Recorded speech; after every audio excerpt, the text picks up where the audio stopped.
Le zen, c'est sa spécificité, n'a pas besoin d'explication ni d'érudition, en dehors des mots et des lettres. Un disciple demande à un maître comment apaiser son esprit. Alors le maître répond, apporte-moi ton esprit et je l'apaiserai. Dans l'impossibilité de trouver son esprit, alors le disciple s'entend répondre par le maître, voilà, il est déjà apaisé. Il est déjà apaisé, autrement dit, il n'a jamais eu besoin d'être calmé ou apaisé puisqu'on ne le trouve pas, il n'a pas d'existence. Cette histoire semble paradoxale, mais elle pointe vers une évidence profonde. Nous parlons du mental comme d'un objet solide, comme d'un organe, comme de l'estomac ou du foie. Un objet, un organe invisible installé quelque part derrière le front. Pourtant, ce que nous appelons mental ne peut jamais être trouvé directement. On ne le trouve qu'en faisant des hypothèses. Ce n'est qu'une supposition.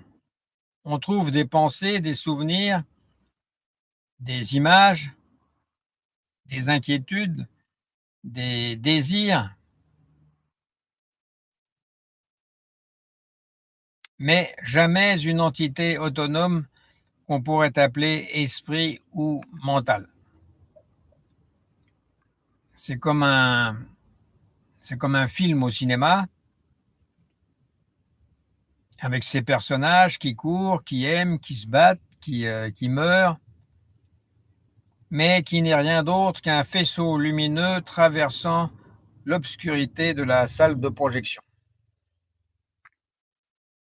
De la même manière, derrière ce que nous appelons mon mental, il n'y a qu'un flux d'apparitions momentanées. Une pensée surgit, puis disparaît. Une émotion apparaît, puis s'efface. Mais on a pris l'habitude de relier artificiellement ces pensées entre elles, comme on a relié des images d'un dessin animé, pour fabriquer l'idée, pour donner l'impression d'un moi qui pense. Et le zen coupe ce lien imaginaire entre les images. Il ne nie pas l'apparition des pensées, ni des personnages, il nie simplement l'existence d'un propriétaire des pensées.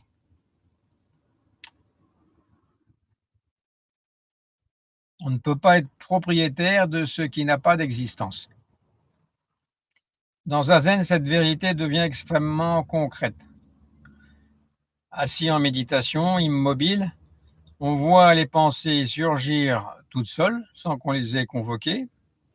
Personne ne décide véritablement de leur venue.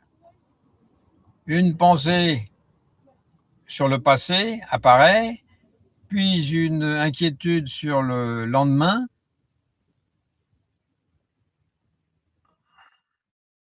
puis un souvenir d'enfance, puis une chanson, puis une peur. Elles arrivent comme les nuages traversent le ciel. Le ciel n'a pas besoin de fabriquer les nuages. Il leur permet simplement de passer. Il ne bloque pas les nuages. Pourtant, l'être humain s'identifie continuellement à ces mouvements passagers. Il s'identifie aux nuages. Il dit « je suis anxieux », alors qu'il y a simplement une pensée anxieuse apparaissant dans la conscience et dans le ciel sous la forme d'un nuage. Il dit « je suis en colère », alors qu'il y a seulement une énergie de colère traversant momentanément le corps ou un nuage noir traversant momentanément le ciel. C'est la même chose. Le problème n'est pas la pensée, le problème est l'appropriation de la pensée. Le nuage blanc ou le nuage noir ne nous appartiennent pas. Ils n'ont pas de propriétaire. Dans le bouddhisme, cela rejoint l'enseignement des 5 skandhas, des 5 agrégats. Il n'existe pas d'entité fixe derrière les phénomènes psychiques, seulement des agrégats mouvants et éphémères.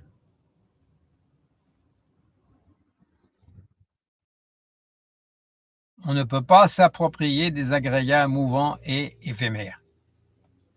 Selon Dogen, pratiquer la voie du Bouddha, c'est s'étudier soi-même. Et s'étudier soi-même, c'est s'oublier soi-même. Oublier le soi ne signifie pas devenir absent ou stupide. Cela signifie voir que ce moi mental, auquel nous croyons tant, n'a jamais eu la solidité qu'on lui attribue. C'est juste un déguisement mental. On pourrait le comparer à un tourbillon dans une rivière. Il semble avoir une forme propre, une solidité, mais il n'est jamais séparé de l'eau qui l'a fait naître. Il n'a aucune solidité. On lui a donné un nom, tourbillon, mais derrière ce nom, il n'y a rien. Un disciple demanda un jour à son maître « Comment arrêter mes pensées ?» Et le maître répondit « Pourquoi vouloir arrêter ce qui n'existe pas ?» Cette réponse, en apparence provocatrice, contient en même temps une immense compassion. Beaucoup de personnes passent leur vie à lutter contre leur propre activité mentale.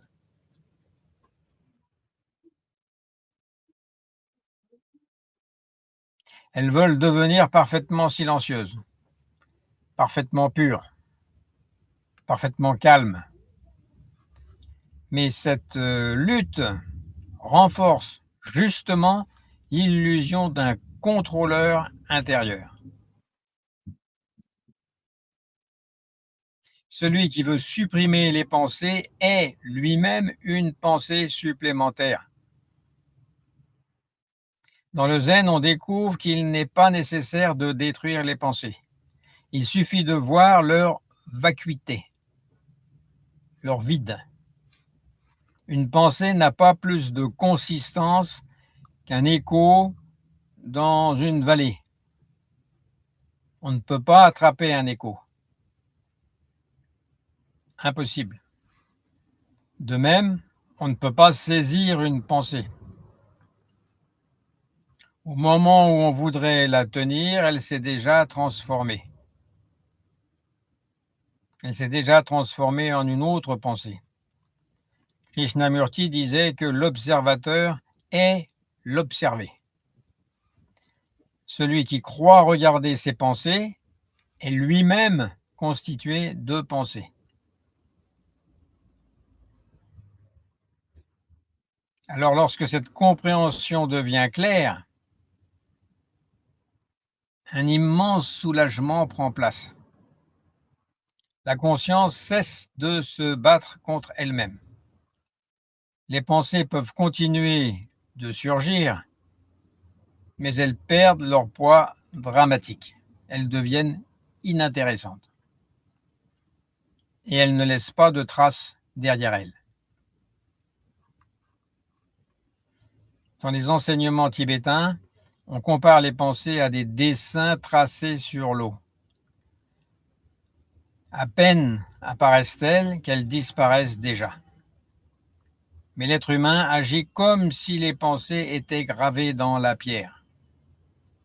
Un simple jugement ou une critique entendue dans l'enfance ou une remarque peuvent continuer à gouverner une existence entière, jusque dans la vieillesse.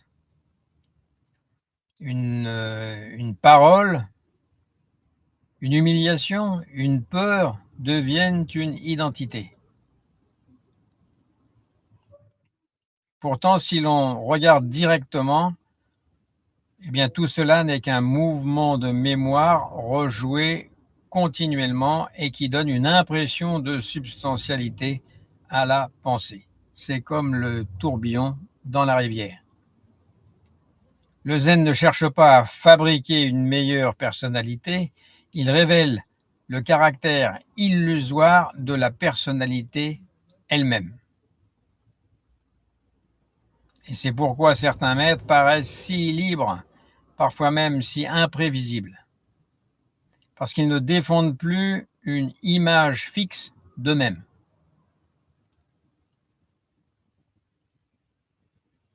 Et inversement, le drame humain commence lorsque la pensée prétend devenir le centre du monde. La société moderne renforce énormément l'identification au mental. Nous nous identifions à ce qui n'a pas d'existence réelle. Nous passons notre temps à analyser, commenter, comparer, anticiper. Même la spiritualité peut devenir une activité mentale sophistiquée. Certains accumulent des concepts bouddhiques comme d'autres accumuleraient des objets précieux. Mais la vérité zen est extraordinairement simple. Avant toute pensée, que manque-t-il? Par exemple, regarder un coucher de soleil sans faire de commentaire intérieur, est-ce que c'est incomplet? Est-ce qu'il manque quelque chose? Lorsqu'on écoute la pluie sans fabriquer d'histoire mentale, est-ce qu'il y a un problème?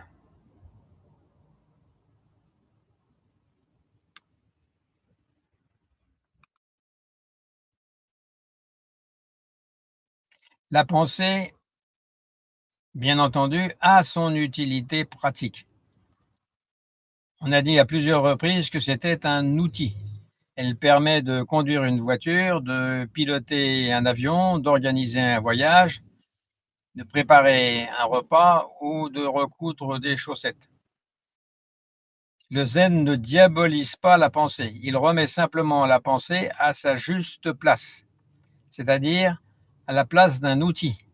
Une pensée est un outil, pas une identité.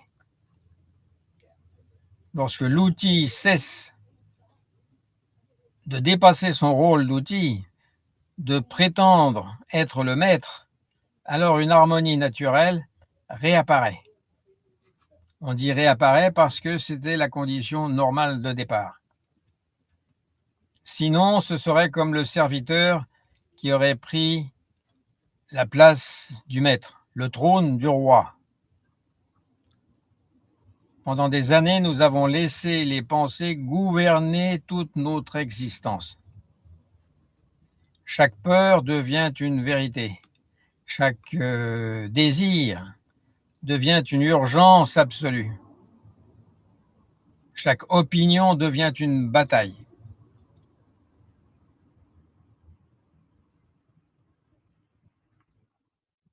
Mais dans le silence de Zazen, cette tyrannie mentale